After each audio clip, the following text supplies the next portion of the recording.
1, 2, 3.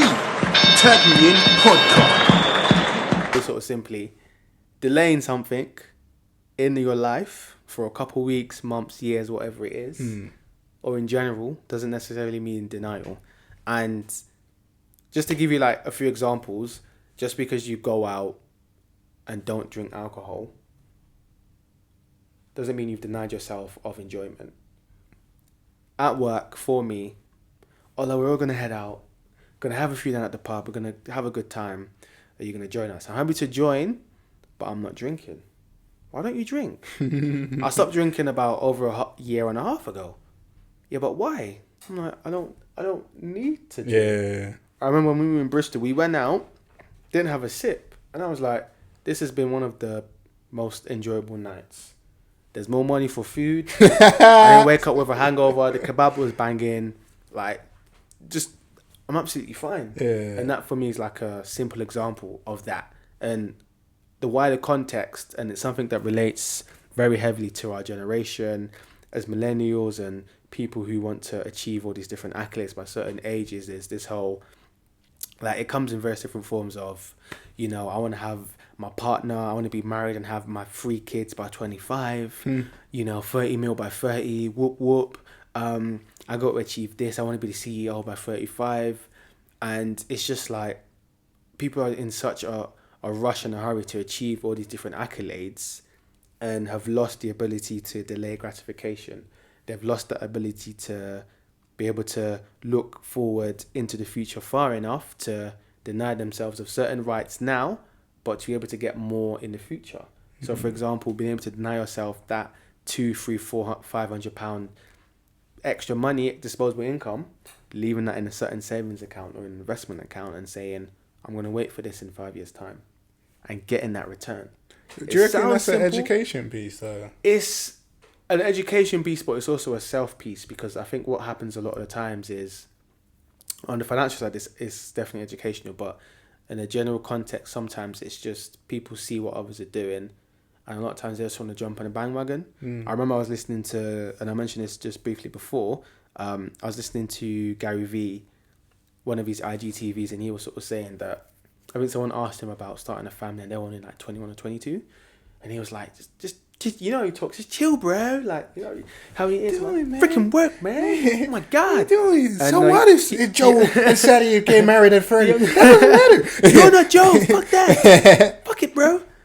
But you know, he made a very fair point in that everyone's in a hurry to start a family and be settled down by 21, and he's like, the reason why that was the case time ago, back in the day, was because average life expectancy was 40. If you were 40, like 100 back then was the 40. Yeah. If you made it to 40, you were an OG. Yeah. People were dying from different diseases, plagues, you know, pollution, dirty water, just corruption. There was just so much going on. Life quality just wasn't great. So if you made it to 40, you were winning. So being married and having kids by 18 obviously was standard, because you were just at that point of being halfway through your life. Whereas now, life expectancy, it does range, you know, between the different continents, but we're talking, 70 to, there are a few people who are 110 apparently. Yeah. And it's like, there's so much more in life to give and to gain. And it's like, hey, why are we rushing? Why are we running to achieve all these different things? And even with women and having children and becoming mothers and the biological clock, there's so much more treatment and support and guidance on the market that you can have a child at 41. That's a challenging one, though, because that's a biological clock, and then you're going against the act of nature by using science and its advancement to allow you to live. I wouldn't say you're going against it, though. I think these tools are there. We discovered the tools and then we use it to our advantage. So, like, electricity has been there. We've just discovered it and we've used it. But are you saying... I'm just using it as an analogy. Then use steroids to get bigger, big man.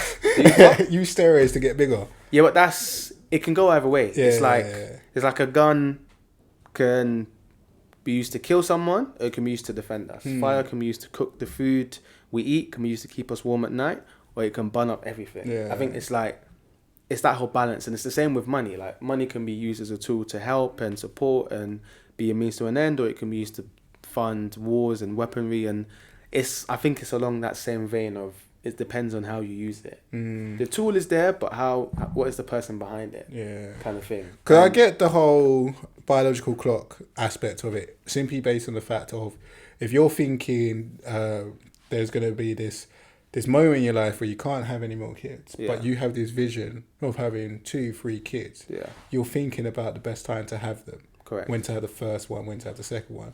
And it's also having this whole belief that everything's going to go smooth. And you it know, never does. we do certainly take things for granted that 100%. as we set out, everything's going to go smooth. Even from us, like we keep on talking about having the family, the house, and this is why we work hard. This is why we delay things. But there's no guarantee that when that day comes, you're going to be able to have kids. Of course. And what's going to happen in that moment. And that's why this whole delay and, you know, what's the alternative side that you're using? What's the word? Delayed but not denied. So delaying something and not necessarily kind of denying yourself. You could have been like, so imagine this. Everything that you've been working so hard to do is delaying it for your future, for your kids, for your legacy, for just everything that you're trying to build up. You find out that you can't have kids. Man shooting blanks, unfortunately you can't have kids. Tough. Have you denied yourself of how many years before finding out this to have enjoyment, to have, you know, just a bit more relaxation in life? A bit more room and space. Yeah. That's a tough one because... You don't know. Yeah, unless you test, you won't know. Yeah. And even with testing, there's no guarantee. There's no guarantee. You know, they'll be able to say, this is what happened. Or it could just be like... Yeah. In all fairness, it could be like a delayed one. Yeah. Because there's cases where people aren't born blind, but at 20... Yeah, things just... That's and I think out of your control. This is where it gets muddled and messy because you could save 5, 10, 15, 20 years and then next day, heart attack or you die kind of thing. And it's just that kind of tough aspect of life where it's like nothing's guaranteed. And the sad thing about that, if you died, guaranteed. People around you be like, oh man, I just wished he did more. I wish he was present a lot more. I wish he didn't work so hard. It's because he was working so hard. That's the cost of it. He wasn't sleeping properly. He wasn't eating properly. He was just on the go constantly. So, all right, cool. He was delaying, you know, the fun aspect to later on, but he was denying himself his health in connection with other people. So there's almost this yin and yang sort of affair going on between it. But then the other extreme of the yang to the yin is that whole living for today, living that fast life. Doesn't have to be fast, right? That's the term. That's the expression. Living that fast life, living for today. YOLO, you only live once, doing it all. And I think it's about, like you said, that yin and yang, that balance of if you are looking at work and having fun and the money aspect is being able to work, but being able to have fun as well. Playing as much as you have fun or enjoying as much as you work, and all play, no fun makes Jack a dull boy. And just understanding that there's a time and place. There's a time and place to work. There's a time and place to scale it back, relax and have fun and enjoy life. And just understanding that kind of balance piece between the two. But I feel like that also could happen in chapters of life. So there probably are moments where people have fun for a good 5 years. Yeah. And then go, oh man, I wasted my childhood. Yeah. Well, not my childhood, my like early teenage years or early 20s, yeah. And then now they kind of getting serious. Getting serious. Like, oh, I've got to save for the pension. That's you know what, to be fair, that's usually how it is for a lot of people in the from teenage years to like mid to late 20s. Nah, let's live life. Because then, to be fair, that is the time to go traveling and to experiment and to do things that you just always wanted to do and just be out there. Yeah. And then at some point, it's like, okay, cool. I'm 31 next year, you know? But then it's interesting because after that point, I feel like that's when, for a lot of people who haven't had that balance, that's where the midlife crisis comes in. I feel like that's at that point where they're like, you know what? And I think it works both ways in that you have some people who have been so serious and so focused and dedicated and have denied so much that they reach that point where they're like, man, have I even had fun in my life? Like, man's 42, have I even enjoyed any single day of this? But I've been working hard. I got the money, I got the wife, I got the house. But I'm not happy. But I'm not happy, I don't like my job. Let me go buy a leather jacket and like a Ferrari. See if that helps. But I think there's also that other side where putting for a divorce as well, yeah? That's what tends to happen. I'm done, Sharon. I've had enough. But I think there's that other side of it as well, where there are people who have been at the other extreme of just living life, enjoying, having fun, and haven't really thought about the future. Haven't denied or delayed anything. Have just been about that instant gratification, spent all the money, done all these drugs, just done whatever. And now, same age, 42, it's like, man, I haven't really, you know? I don't know how But exactly you go about it, because one, you could be doing it, you could be denying yourself of all the gold, you know, enjoying yourself, living in the moment, blowing cash, YOLO, whatever. You're having a great time every day. You're going to sleep with the biggest smile on your face. If you had a heart attack, you're like, yo, that was sick. That was worth it. Or you deny yourself, and not deny yourself all the time, but you know that you're making sacrifices for a reason, for a purpose. You're thinking in the future. And it's the reason why I say it's challenging, because you just don't know which one's the best option. You just got to do what's best. But I think for you. I think that's the thing. It's subjective, because whenever this question gets thrown around, what would you do if you won 2-3 million on the lottery? I always hear answers like, I'm going to save, I'm going to invest, buy properties, blah blah blah. There's quite a famous case in the UK of this guy. I forgot his name. It's called like Lotto Lau or whatever, where he just called himself like the chav of the lottery winners. My man won 9 and something million, age 19, right? And then, long story short, within the space of about 10 years, blew the money. Man, live life. And that's the thing. All the newspapers were like, this guy's a waste man. Yeah. How could you spend all that money? He bought a house. Bro, he didn't pay the mortgage on it. They trashed the house. They had like cars in the back. They had a dog that they left just there with no food, nothing. Oh. Spent it on drugs. He said he spent at least north of like 250k on like hookers and cocaine. Basically lived his life. But then they interviewed him, and this was a few years ago, on a show on Channel 4, and they were like, how do you feel? Any regrets? And he was like, you know what? Those were the best 10 years of my life. He's like, I spent the money, all the capital's gone. I think he said he's got like a bit somewhere, maybe in like a property or like a fund or whatever. Yeah. He's like, look, the money's gone. Do I regret it? I don't. Yeah. And I won't lie, I wasn't expecting to hear that. But the thing is, he's happy. If he has that heart attack, like he said, if he goes out, he can honestly say to himself, I've lived my life. And the best 10 years, like being single, being that young man, had my boys around me. We went out, we traveled, we drank, we ate, we did everything, and I was happy. I'm not going to get those 10 years back, but the memories will always be there. Yeah. The money's gone, but I'm happy. Yeah. And it's like, you know what? Life is meant to be lived. Like we always say, this life life is too short. And it's something I've noticed, I've been hearing people say to me more and more. I don't know if it's their fear or an age thing, but people are like, life is short. And when you think about it, it really is true. Just times just go so quickly. And it depends what you're doing with that time, right? It depends what you're doing, because I think if you're doing something that you genuinely don't enjoy, it just feels like it's going to drag. But if you're enjoying it, it just breezes past. Yeah. And I think it's that balance piece, and it's always going to be subjective and different for different people. Some people will naturally have a bit more fun, be a bit more loose with it. Some people will be a bit more structured and deny themselves a bit more. Everyone's just going to be different. And I think it's just understanding where you stand on that and just not comparing yourself. Like, we live in an era of social media. Sites like Instagram are just a comparison engine where I log on, I see Anton's got 50 likes, I've got 49. Why haven't I got 50? I'm going to compare myself. I've got that instant gratification. People telling me they like what I'm doing right now, and I can see it. And I think it was even you that told me that Instagram has taken the like aspect away.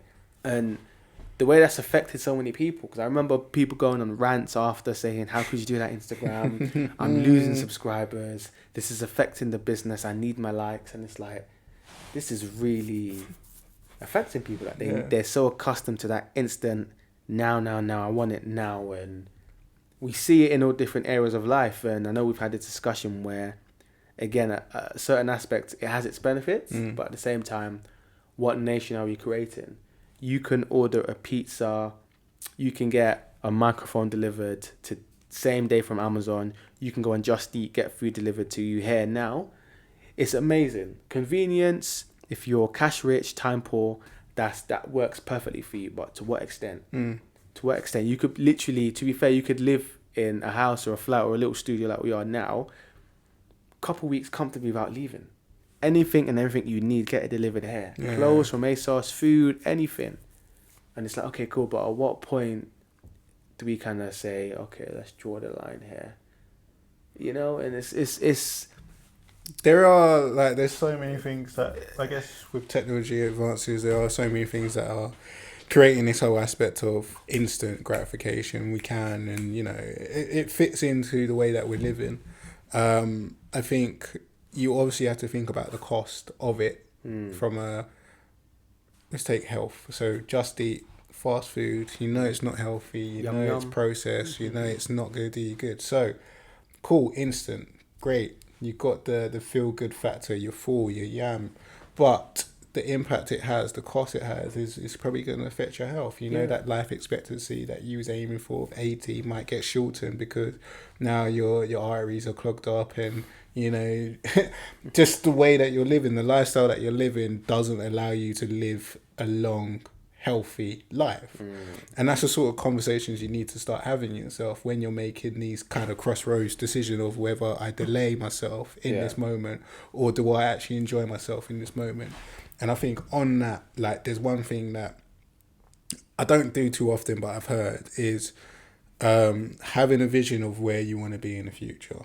So look at Ola, you know, he's 50 years old. What does he look like? Have him in mind. Yeah. And then whenever you find yourself in those sort of moments, have a conversation with that 50-year-old Ola and be like, what would Ola do? Yeah. Is this what Ola would do in this situation? So if Ola, cool, if you're looking at your 90-year-old version of Ola, have that conversation and be like, if I order Just Eat for the 5th time this week, Might say this week as well. that 90-year-old Ola is going to be like, what are you doing? Don't do doing, that. brother? Like, honestly. My liver, man, allow me. Bro. Like, you're not going to live tonight. Like, realistically, maybe 54. Like, Leave it out, mate. I see that you get the double cheese. So, might get that double. and that's what it's really about. So, like, there's living in the moment. Yes, I think it's so important that you live in your moment now, because life isn't guaranteed and you don't know what's going to be around the corner. But if you do have that future vision, you could live there. You could be like, I want to be this guy. So, like, you know, we spoke on the previous episode about in 10 years' time, we're going to be 38. Yeah. So if I want to be 38, what do I want to be? Yeah, what do you want to I want to be, you know, obviously I don't have full control of it, but, you know, married, got the house, got the property business, it's flowing, I'm educating, I'm inspiring other people along the way. Now, if I'm making decisions today that doesn't fall in line with where I want to go, then I'm making the wrong decisions. So if I'm talking about, let me blow 20k on, let me blow 40k on the new Mercedes C-Class Coupe. Jeez. That's not in line with where I want to be in terms of copying properties. Yeah. So it's a bad decision. Yeah. So really I need to be like, delay, right, property, make that cash in, and then I could live that life where I have 4 of them. In fact, let me go for the G-Wagon. Let me go for that. How much is it? Okay, that's mine. Yeah. Man, nothing, man. What business expense? Calm. Different situation. So it's like there's that side of it as well. But I feel that sometimes people don't have that vision because they're not educated or they don't know what it looks like. They don't know how to get there. They don't know how to maneuver into that scenario. Do you think it's something that's taught though? Because I feel like certain things are innate. Do you think people have to be taught, hey, you got to think about the next 5-10 years? Yeah, to, like, definitely. Because I didn't know about just having, like, someone was like, we always live in the future a lot of the times, and you know, the best way to get back to the present self is just to take a deep breath and lay back. Yeah, that's the thing, because I'm aware of that. A lot of people tend to kind of think forward thinking. So I'm like, if they've already got that foresight, do they need to be taught again? But you're not talking to any. You know where you want to be, but you're not connecting with it. You're not truly. So that's why I'm saying, like, when you create a person. Yeah. So this guy that I was talking to said, the next part of it is probably every morning, as you wake up, have that conversation with that 40-year-old, 6-year-old version. So he's talking to you. He's going, "Hola, Himself, yeah. you still in bed?" Yeah. Listen, when I was your age, I was getting up because I in had my to day. work. Like I had stuff to do. Like I knew I was going to build this empire that I got now.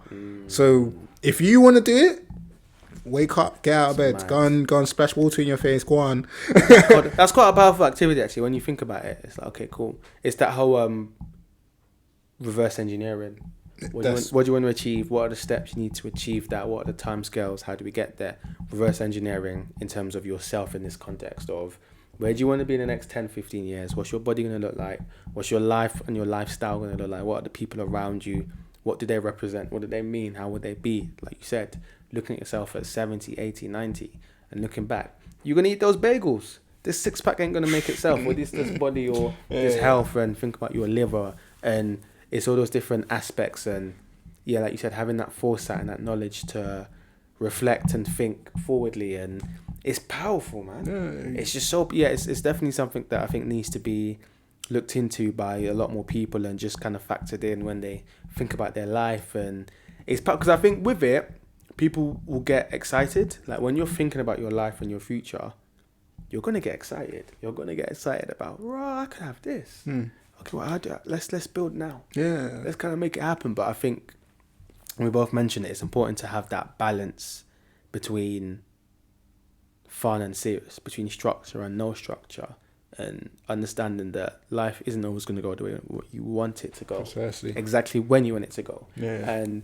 there's this law called Sod's Law, and it's just that, things, if things can go wrong, they will go wrong at the wrong time when you don't want it to go wrong. And it's just understanding that things don't always go where you want it to go, and it's not just black and white, and we go up, we go down, and when you think something might take a month, it sometimes takes 3 months, and just having that leeway in your life and just understanding, okay, girl, I wanted this done in a day. It took 2 months, but such is life. What can you do about it? What can you do? What would you say you're more of? Were you? I think I was more of a structured, delayed individual. But I think the last year and a half, 2 years, so much has happened in my life in terms of seeing people I've known closely, not so closely, and from a distance, watching life kind of deal them really difficult cards, and having lost individuals. I know we've lost a shared person, but there was someone else from university that kind of passed away. For me, it was just like, whoa, just like that. And from that, I think I've definitely moved to more of a balanced position. So if 1 is a instant gratification, I want it now, live life, YOLO, and 10 is I'm delaying everything. I probably was a 7.5, maybe an 8, but now definitely a 5. What's the vision? Okay, let's go. Okay, cool. Stop. Chill. Okay, cool. Let's go again. Okay, cool. And it kind of is a reflection of this book that we've both read. You are a badass. You are a badass. Jen by Sincero. That's it. Sick. Most gifted book ever. I've gifted it to so many people. If you're listening right now and you want something to read, that's the you book. are a badass. That's about. I need to read it again. I don't know who I've given on my to-do list. a copy. I need to read it again. But there's a sort of section in there where she talks about, instead of kind of going for retirement, look at mini retirements. So it's the kind of start, stop, but it's like a start, go full steam ahead, work, put in the work, put in the hours, graft, achieve, but then, hey, look, let's enjoy. Yeah. And it's sort of that kind of concept. So it's very important because I'm very organized to a certain degree. So when I look back, things didn't happen. I made them happen, if that makes sense, right? Jeez. So graduated, got my first job, intentionally did qualifications in order for me to get it. But then I knew that I was going to be in a career for a set amount of time. Yeah. 4 or 5 years. And then I'm going to go on a sabbatical. I'm going to travel the world. So I said it to all my friends back in uni. I was like, when I'm 20, I think I said when I'm 25, I'm traveling. Yeah, and whatever. you always doing something. You don't have to stop. Man. Yeah, man. But it was a commitment to myself. Yeah. More than anything that. And this is what I felt when I When I landed back in the UK after traveling, I was like, you done it. Like, it was when I flew out on the plane, I was like, you made this commitment to yourself. You delayed yourself with all the holidays when people were going like Ibiza or people were going New York and spending peas. And I'd be like, maybe not this time. Yeah. I could do Europe. Yeah. So that's me adjusting. That's me still accommodating. Being in that middle. But I was like, nah. And then me, like, I was living in Bristol and just doing certain things that was allowing me to save money along the way. And then being on that plane, truly, like, I just remember, it's like the most, it's one of the most memorable moments of just feeling like, yo, proud, like, you done this, like, this is all for you. Yeah. You know, and you have to do those early retirement, short retirement phases because you can go through cycles of work hard, relax, work hard, relax, work hard, relax. Like, I told myself I want to go traveling again. Probably in about another 2 years. I want to do South America. Ready to go again, yes. And it's just like, it's enjoyable to look forward to it. Doesn't mean I'm going to deny myself of holidays. Yeah. I've denied myself of holidays this year. So, like, I went Vegas and I went Morocco and I went Barcelona at the start of the year. I was like, yo, chill. Yeah. You know, I was like, it's only March. Like, simmer down. And then my boy was like, you want to go Berlin? I was like, no, you want to go Budapest? No, I'm cool. Like, delay it. Yeah. People are talking about going to all these other places. I'm like, no. Someone said Vegas again. I was like, no. Because I know I feel what's right, you know? The vision, yeah. I know that, okay, it doesn't really, it's not right now. Yeah. Because I know what I want to do. Like, I can do it. I don't feel bad about delaying it now. You know, I'll do mini trips. Yeah. Like, I'll probably go Belgium or I might go Portugal somewhere. You know, I might do mini trips, but I'm not going to go all out and just kind of, But yeah, that feeling when you've made that commitment to yourself, and I'm sure you're going to experience it, that you've worked so hard and then like, you gave yourself this time just to be like, woof. And just to like sit back and relax and enjoy and just it's going to make you realise how much you've done. Yeah. And how hard you worked to this moment. And you're going to enjoy it because of that. And I think that's important as well. When you delay it and then you actually get the gift that's created from it, you appreciate it so much more. Yeah, 100%. It's not on a credit card. Yeah, you've worked hard. It's not short term. It's not you come back and you got bills to pay. Like, you've done it. And it's just paid for. So, yeah. Yeah. Lovely. Lovely jubbly. We'll end it on that note. Thank you, everyone, for listening in.